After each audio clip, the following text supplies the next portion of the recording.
এই যে আমার মা বাবা, এই যে আমার মা বাবা, বিহানের মাম্মাম, আর এটা বিহানের বাপি। তিনজনকে এঁকেছে বিহান, তাই না বাবা? হ্যাঁ। বিহানের ড্রয়িংটা মোটামুটি হয়েছে, খুব ভালো হয়েছে তা না, অবশ্য এটা বিহান করেনি।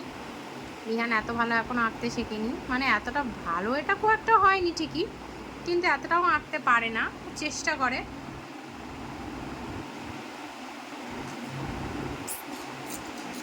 বাবা কিছু বলবে তুমি? হ্যাঁ, কি বলবে বলে ফেলো। হচ্ছে কি, আমি এটা চেষ্টা করেছিলাম কিন্তু পারিনি। এরকম করে এঁকে দিয়েছি, আর এরকম করে এঁকে দিয়েছি, তার কারণ আমি ভালো করে আঁকতেও শিখতে পারিনি। শিখবো, এখন ছোট তো তাই জন্য, তাই না বাবা? হ্যাঁ, তো ছোটই আছে। ছোটই আছে বিহান, এখনো বড় হয়নি, বড় হতে একটু দেরি আছে। তো গাইস, বিহানকে কেমন লাগে প্লিজ জানাবেন, লাইক কমেন্ট সাবস্ক্রাইব করবেন। টাটা।